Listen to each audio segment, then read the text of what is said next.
Il y a des risques. Il y a des bénéfices qui sont l'augmentation des rendements. On pourra discuter après est-ce que c'est vraiment souhaitable, tout ça.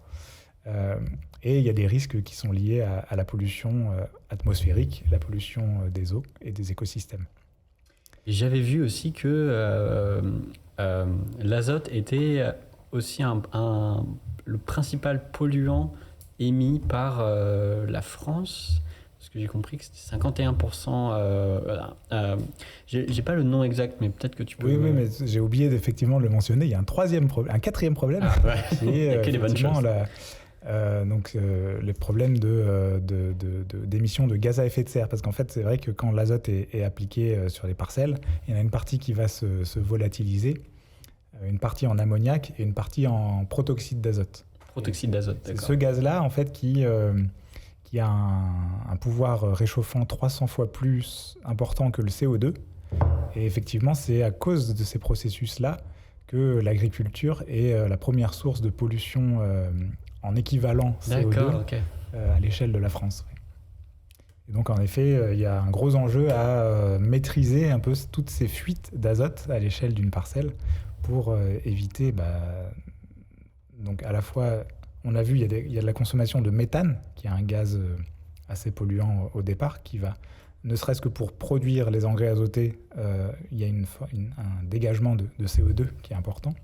Et ensuite, lorsque les agriculteurs l'utilisent, cet engrais azoté, sur leurs parcelles, il y a aussi des nouvelles émissions de gaz à effet de serre, et notamment de protoxyde d'azote, qui sont très importantes et qui font que la fertilisation azotée, c'est le plus gros poste d'émissions de gaz à effet de serre pour les fermes en grande culture en France, quoi. D'accord. Et voilà, et donc face à ces problèmes-là, la recherche a développé pas mal de solutions. Il y a des solutions qui sont ce qu'on appelle... en recherche, on a un cadre qu'on aime bien utiliser, c'est un cadre ESR. Alors je vais essayer de le développer rapidement. Que veut dire ESR ? C'est un cadre qui symbolise 3 stratégies de réponse à un problème complexe. Et donc, le E, ça symbolise l'efficience. Donc, face à un problème donné, on peut réfléchir à améliorer l'efficience d'un produit. Pendant des années, par exemple, on a amélioré l'efficience des moteurs thermiques pour consommer moins de pétrole. Un exemple tout bête.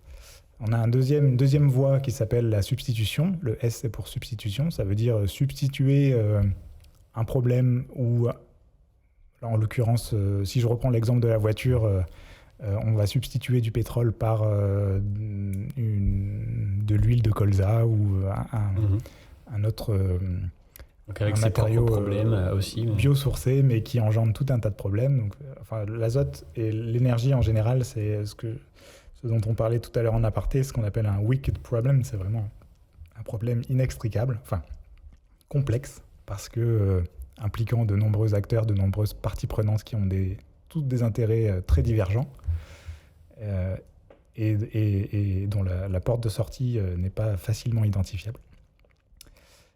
Et donc la troisième voie, donc efficience, substitution, et la troisième voie, c'est ce qu'on appelle la reconception. Ça veut dire reconcevoir les systèmes en agriculture, les systèmes agricoles, pour les rendre par essence moins dépendants ou voire autonomes vis-à-vis de l'azote.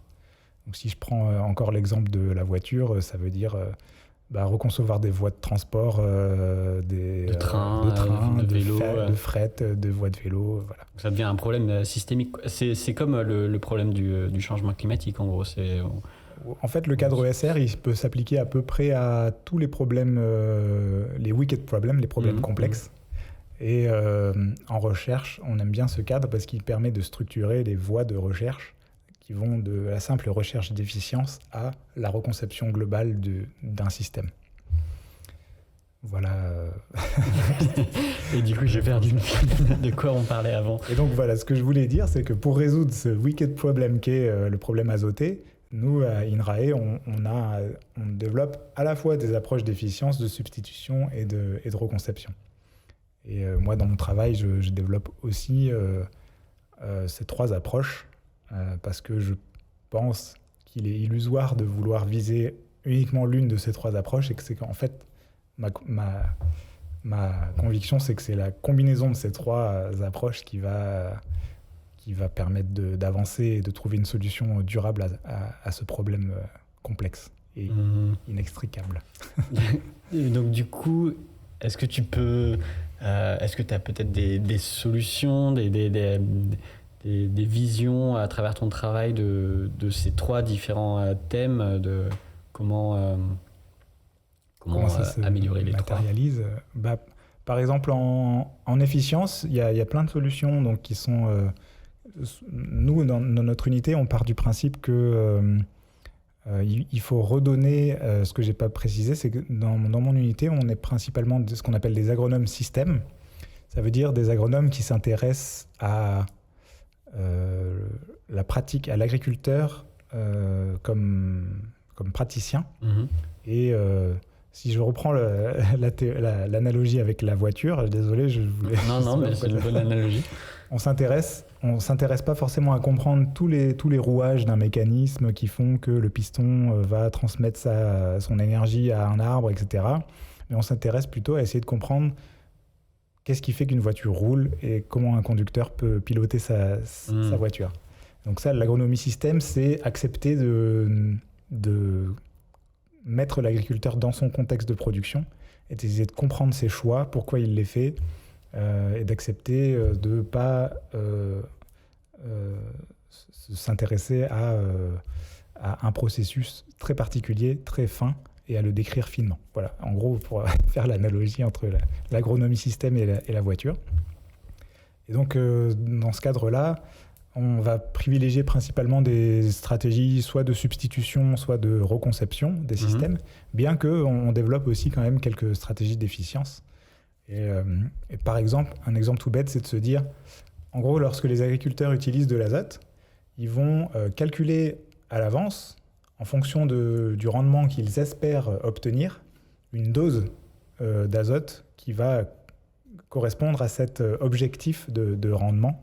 D'accord. Sur une parcelle de blé, je dis n'importe quoi, ils estiment qu'ils vont pouvoir faire 80 quintaux de blé cette année sur cette parcelle. Et donc, ils vont apporter une dose d'engrais qui correspond à cet objectif de rendement. C'est pas ce qu'ils faisaient avant ? Alors, cet objectif de rendement, il est vachement controversé parce qu'il est basé sur un historique, théoriquement, des parcelles. Il est assez difficile à manipuler parce qu'en fait, on ne sait jamais vraiment... C'est très dépendant de la météo de l'année, c'est dépendant de tout un tas de facteurs. Et en fait, c'est hyper compliqué de prévoir à l'avance le résultat d'une année. Donc, en fait, c'est un peu comme... moi, je prends souvent cette analogie, c'est comme une soupe qu'on essaye de saler en mettant une quantité de sel sans la goûter. Ouais, d'accord. Et donc, en fait, nous, ce qu'on propose comme stratégie pour rendre l'utilisation de l'azote un peu plus efficiente, c'est de goûter la soupe progressivement en fonction, en cours de saison. Donc, d'aller sonder les plantes pour savoir si elles sont... comment elles se sentent, quoi, en termes de... Enfin, elles se sentent pas, elles n'ont pas d'émotion, mais comment elles sont... Quel est leur état de nutrition ? Est-ce qu'elles sont en carence ? Est-ce qu'elles sont en surnutrition ? D'accord. Et de fertiliser, donc d'apporter des engrais uniquement quand il y a un risque que la plante se retrouve en carence. Parce que l'apport d'engrais est pas... c'est pas en one shot, tiens, je balance tout mon engrais et c'est fini. C'est un truc qui est continu et itératif, du coup. Il y a certaines cultures qui nécessitent qu'un seul apport d'engrais en one shot, comme le maïs est souvent conduit de cette manière-là. En blé, la plupart des agriculteurs fractionnent, mais en fait le problème c'est qu'ils fractionnent, mais sur des doses qui sont calculées à l'avance et qui sont hypothétiques.